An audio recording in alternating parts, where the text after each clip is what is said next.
Rate of fire. No, accuracy. Nope. Rate of fire. Accuracy. Definitely accuracy. Rate of fire. No. Accuracy.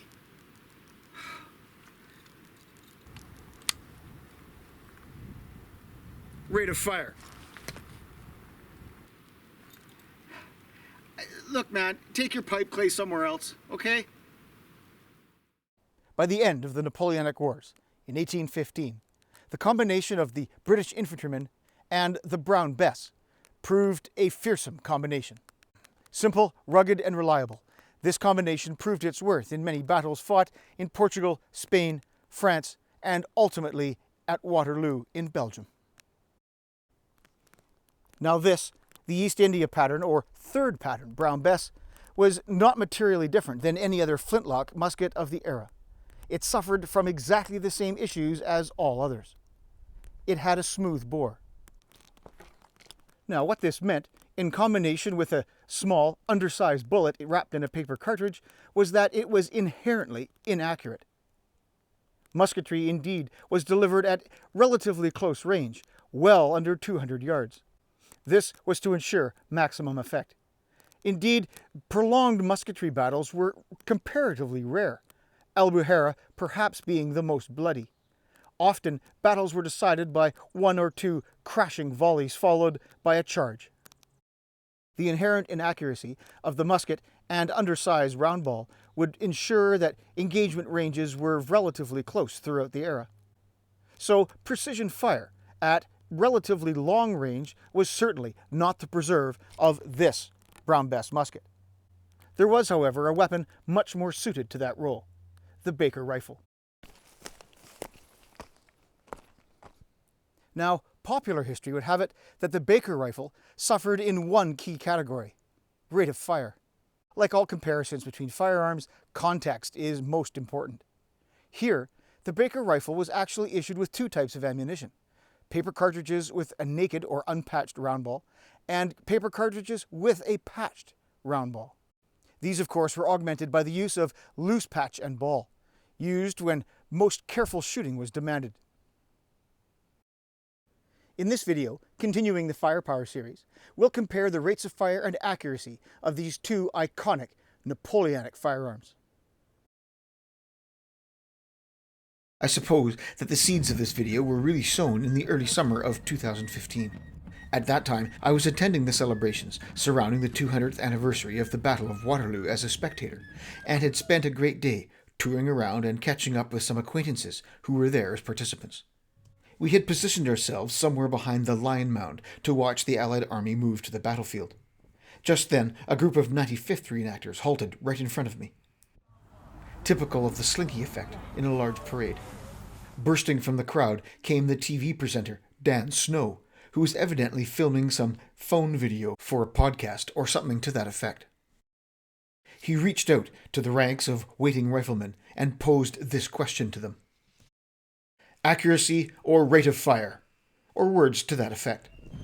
He, of course, was referring to the popular conception that Baker-armed troops paid a price for their greater accuracy in a slower rate of fire over that of their musket-armed brethren. Like all honourable riflemen, the responses were overwhelmingly accuracy. Now, at that point, having had a Baker rifle for a number of years, I was well versed in the realities of shooting with patched ball. But it was not until some time later that Dan Snow's question would be able to be examined on the channel. The first turning point began with the first video regarding paper cartridges and the Baker that was published on the channel some time ago. Once those experiments were conducted, it made me wonder if the supposed deficiency of the rifle was actually the case, and if riflemen really did suffer in any way over their musket-armed comrades. The second piece to the puzzle was, of course, the acquisition of a Brown Bess. The ammunition used for these experiments was quite conventional, with the addition of one style based upon my own experimental archaeology. For the Brown Bess, I used a 69 caliber ball, with a charge of 130 grains. For the Baker, the ball for both patched and unpatched applications was .597, and the patching was some 22 thousandths thick. The patched ball cartridges were made following the container pattern as discussed in the Baker series. This incorporated a patched round ball that had the patch sewn around the bullet. It was lubricated with pure shortening. The target, to begin with, was a simple bullseye, standing some 5 foot high. I thought that this style of target, namely its size, was important given the smoothbore characteristics of the Brown Bess in particular. A total of 4 practices, all standing from 100 yards, were shot. First up was the Brown Bess, 3 rounds ball cartridge. Next was the Baker with 3 rounds of loose patch and ball. Then the Baker with 3 rounds of unpatched ball cartridge. And finally the Baker with 3 rounds patched ball cartridge. The Bess was first up. Now, it may look like I'm trying to apply some degree of formality here. I really am not, though I am generally following the military drills for loading. Originally, I had intended to start timing from the beginning of the loading evolution. Later developments in the practice caused me to revisit this in light of maintaining consistency. One thing that became apparent was the amount of time it took to steady and aim the musket. The trigger pull is heavy and has a long throw. As it was then, the time was to start at the firing of the first round.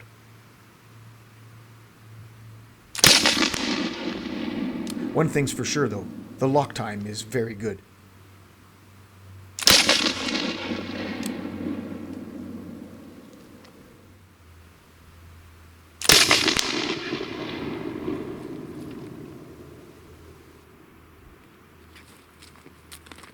Well, there we have 3 rounds from 100 yards, standing, of course, with the Brown Bess. That's a .69 ball in a paper cartridge, of course.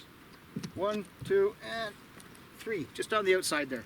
You can see here that if we push past this range, then there'd be a significant degradation in the ability to hit even a large target like this. These holes are just enormous. You can only imagine the damage it would do to a poor, unfortunate soul. So, 1 hit only, in a time of 53 seconds. Next up was the Baker with loose patch and ball. There really wasn't anything out of the ordinary from any other loose patch and ball shooting that I have done with the Baker. Now, there is some anecdotal evidence to suggest that any loose balls that were carried in the expense pouch were in fact pre-patched. As you'll notice here, mine are not, and the patch and ball are separate inside the expense pouch. That said, they are relatively easy to withdraw, and I must admit that part of the decision-making process in using this technique was because of economy, and not having to stitch patches to the balls. Compared with the clumsy sight picture used with the Bess, the Baker's sights and the shape of the stock make it an extremely easy shooting rifle.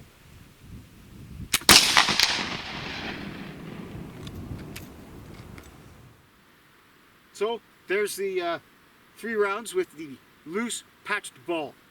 1, 2, 3. Pretty much matches my experience with working up loads for both types of ammunition in the past. That at 100 yards, the difference between patched and unpatched is, well, it's quite minimal.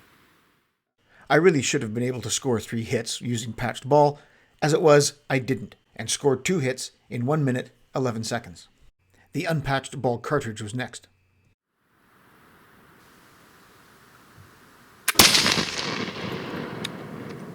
I had a little bit of a hiccup here and withdrew the wrong cartridge from my pouch. I had in fact drawn out a patched ball cartridge. I then had to put that away and find an unpatched ball cartridge. Once done, I was back on track, and loading was typical of the unpatched ball cartridge, being easy and fast to load.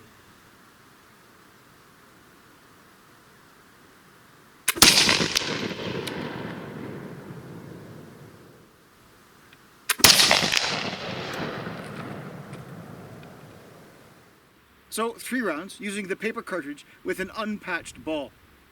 1, 2, and 3. Perhaps just a slight increase in the group size from previous experiments. That said, when I have been testing for accuracy with the unpatched ball cartridge, typically I'm shooting prone and rested to get the best results. So certainly it would have hit the individual that I was shooting at from 100 yards away. 2 hits in 59 seconds. Practice 4 was the Baker with a patched ball cartridge, the container pattern with a sewn fabric patch.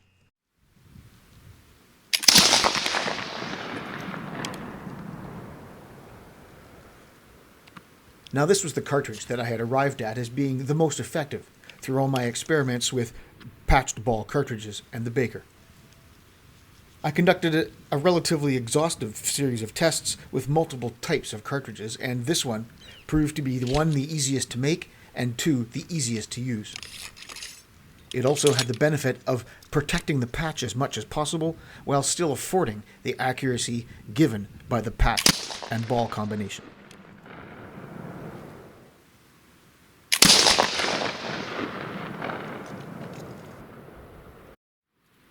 So that was 3 rounds with a paper cartridge, including a patched, sewn patch, actually, round ball.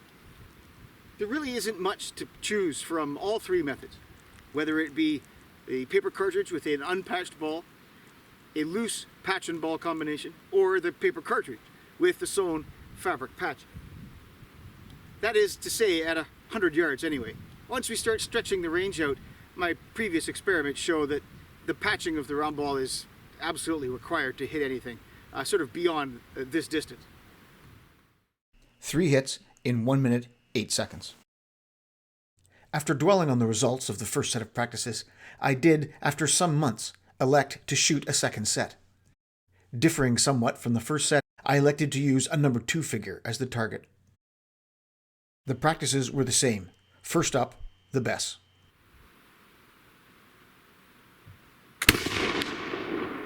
It was actually these sets of practices which caused me to revisit the standard for timing for the entire project.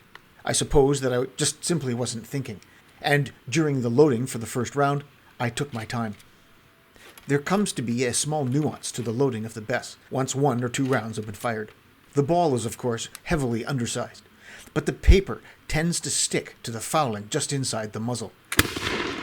And if the cartridge is not placed correctly just so, it does tend to ruck up and cause a little bit more resistance in ramming the ball. So 3 rounds from 100 yards into the figure this time. 1, 2, 3. 1 miss on the over to the right there. Pretty much the same kind of size as the last time we shot. I seem to be hitting low, and I haven't quite figured out the exact sight picture to be used with the Brown Bess. Sight picture is a loose way to describe it, but there is a way, using the bayonet lug and the breech nail to roughly align the barrel. Is it effective? You could argue that it is, even the miss there, in the event of a close order engagement. That said, I was taking my time to make sure that I was aiming as best I could. And, well, I guess 1 round came up short. So, 2 hits in 53 seconds. Next was the Baker with loose patch and ball.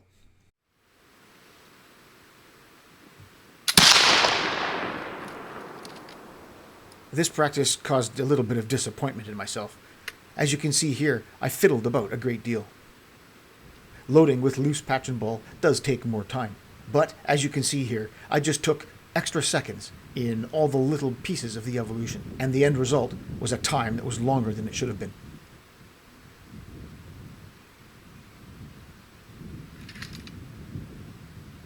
One other thing that I can put down to bad personal admin was the fact that I should have cleaned the barrel before I commenced this practice.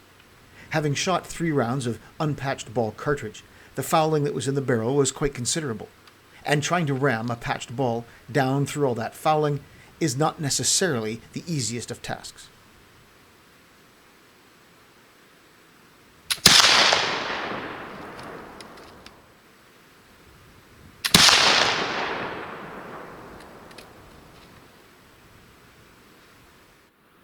Surprisingly, the grouping's bigger than my last effort with the unpatched ball cartridge.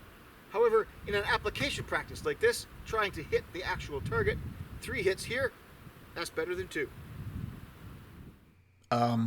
Words of wisdom there. 3 hits, 1 minute, 31 seconds. Now, let it be known that I actually fired this practice before the previous. That led to the fouling issues. I placed them in the same order as the previous set of practices for consistency. As was to be expected, loading the Baker with an unpatched ball cartridge is simple and easy in the extreme. The considerable windage allows for easy ramming. As mentioned and experienced in subsequent practices, it does tend to foul the barrel quite considerably, which has very little effect on subsequent unpatched ball cartridge, but when transitioning back to the patch does create some issues. Well, what do? Eh? 2 right in the center here, and 1 just off the left shoulder. Same number of hits as the Brown Bess. However, the grouping is, well, far and away tighter. Probably a function of the fact that the Baker has sights. So, 2 hits and a relatively decent time of 45 seconds. The last practice was again fired with patched ball cartridge. In retrospect, I should have given up after the first round, or at least given the rifle a good cleaning. Although a number of patched ball rounds had already been fired, somewhat softening the fouling, the problem here was the fact that the patches contained within the cartridge were too old, and the lubricant had dried. Ramming was exceptionally difficult, and I was concerned that I might even be causing damage to the rifle. As it was, I was able to get to the ball to the breech and fire the round.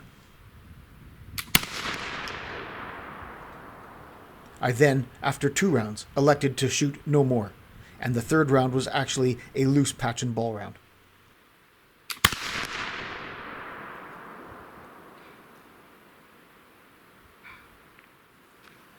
Well, that was a complete and utter bust.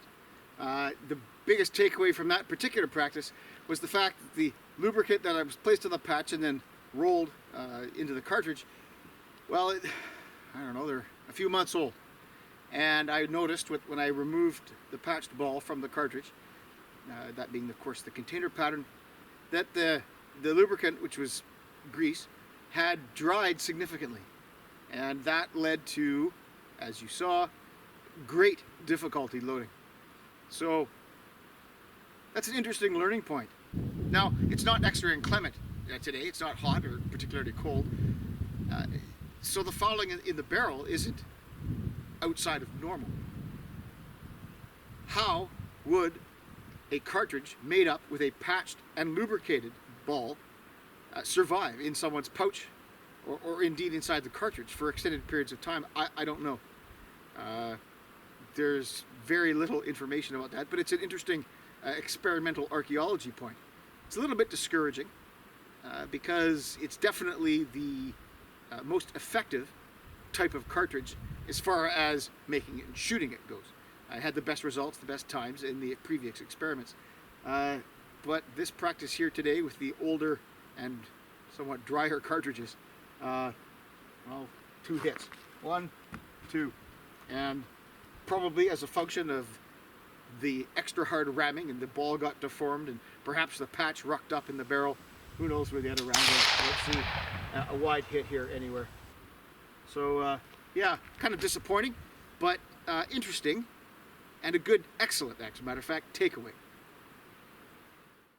With the shooting done, it was time to make some observations and draw conclusions. Although 2 different targets were used, the arms were given equal opportunity with both, so I was confident that for purposes of this experiment, the field was level.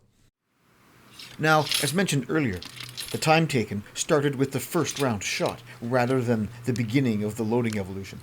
Therefore, the time doesn't necessarily represent a true picture of rounds per minute, but it was consistent throughout the practices.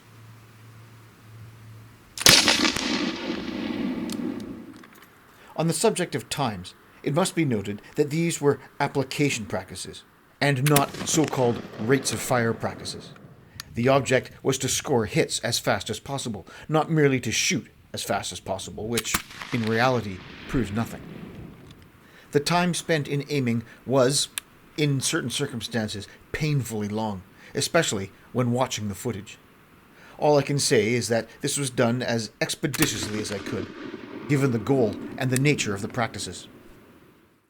The data came out like this.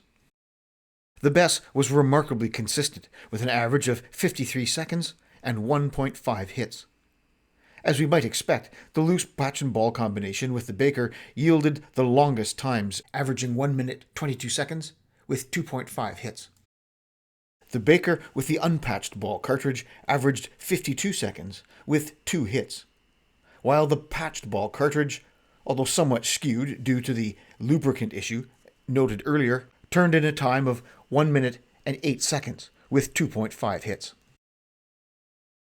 First and foremost, the answer to the question posed at the beginning of the video. Were Baker-armed troops at a disadvantage when compared to their musket-armed brethren where rate of fire is in question? With the Brown Bess numbers of 53 seconds and 1.5 hits, and the Baker unpatched ball cartridge of 52 seconds and 2 hits, the answer most assuredly is no. They were not. Given the same circumstances of range and battlefield position, Baker-armed riflemen could produce the same volume of fire with comparable accuracy to their musket-armed brethren using their unpatched ball cartridges. Now, using their patched ammunition, whether it be in cartridge or loose form, there was obvious and expected degradation of rate of fire, although of course with greater accuracy. So, accuracy pays a penalty in rate of fire.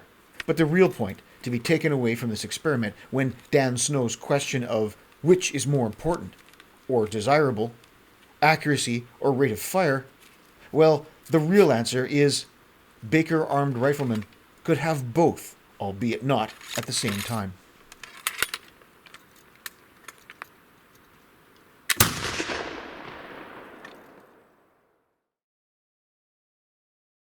If you'd like to support the channel, please stop by our Patreon page. The link is in the description below.